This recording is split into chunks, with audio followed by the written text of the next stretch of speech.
Hey, I'm Adam. We do daily devotionals for busy Christians. Today's March 11th, and we're talking about no one who puts his hand to the plow. Let's cannonball right into this thing.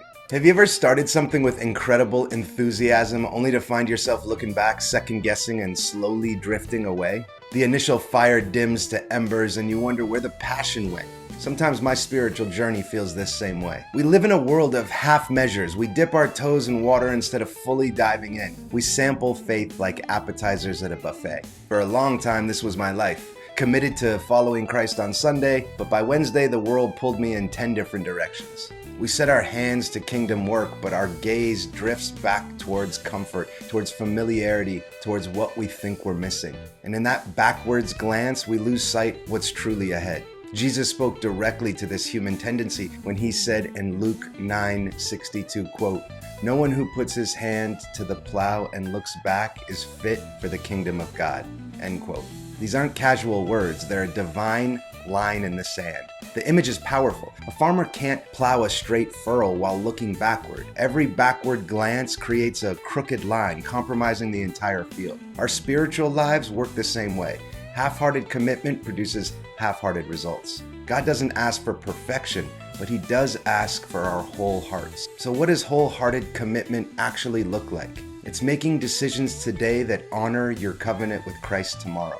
It's choosing the difficult right over the easy wrong. It's being intentional with your time, your resources, your relationships. It doesn't mean you're not going to stumble. We will. But when we do, we get back up with our eyes fixed forward.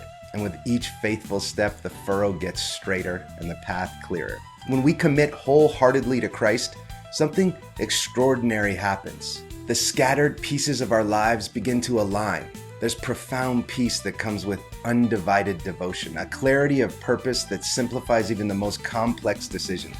You'll find yourself less swayed by cultural currents and less anxious about others' opinions and more anchored in truth. Today, identify one area where you've been looking back while trying to move forward. Name it, acknowledge it, and then make one concrete decision to face forward fully. Maybe it's forgiving someone who hurt you. Maybe it's recommitting to a spiritual discipline that you've neglected. Whatever it is, share it in the comments below. Accountability is powerful. And hey, if this message resonated with you, hit the like button and share it with somebody who might need this reminder. Your simple click helps these devotions to reach others who are seeking to deepen their commitment to Christ.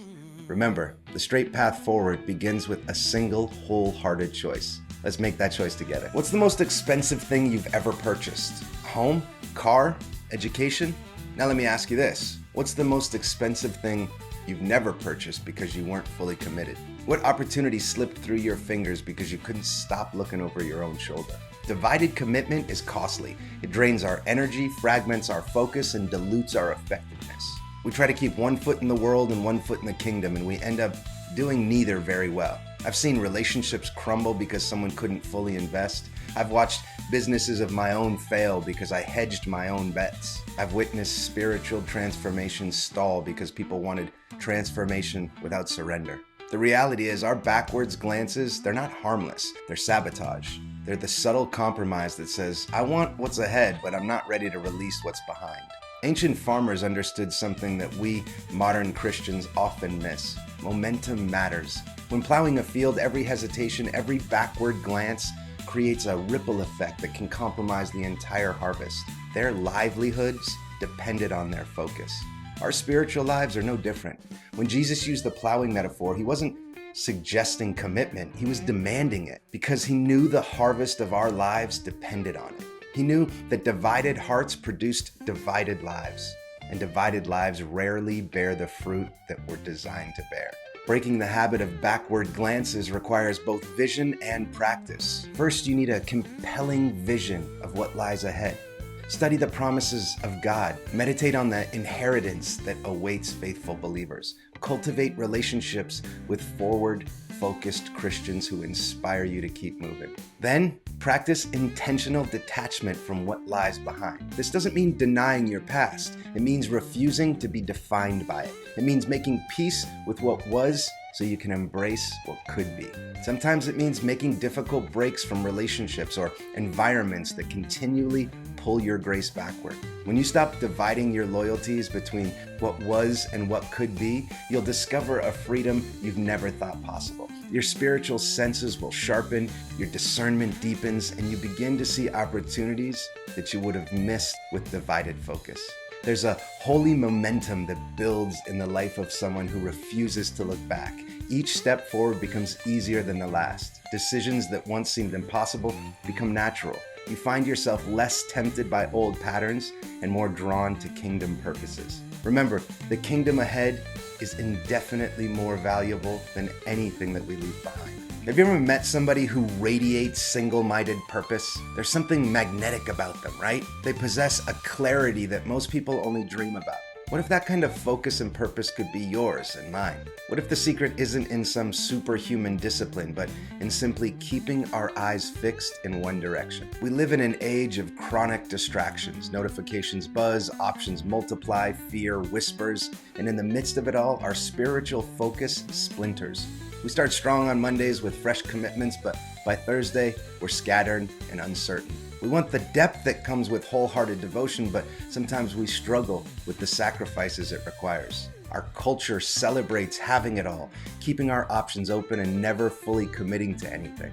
But this approach leaves us spiritually malnourished, gathering surface-level experiences while missing the deep nourishment of rooted faith. We end up spiritually exhausted, yet wondering why we're not growing. The ancient wisdom of a farmer still speaks today. A good harvest requires unwavering attention to the field ahead, not the ground already covered. The plowman who keeps looking back creates chaos in what should be order, confusion in what should be clarity. This agricultural principle reveals a profound spiritual truth. Our focus determines our future. When we fix our eyes on Christ and His kingdom without the constant backwards glances, something powerful begins to happen. The scattered pieces of our lives begin to align around a single unifying purpose. The noise dims, the path clarifies, the distractions lose their power. Developing this forward focus is a daily practice. Start by examining what captures your attention. Your calendar and bank statements tell the truth about where your priorities lie. Are they aligned with kingdom values or scattered across competing loyalties? Next, create concrete reminders of what lies ahead. The biblical heroes of faith saw the promises from a distance and let the vision pull them forward. What promises are you living toward? What heavenly realities shape your earthly choices?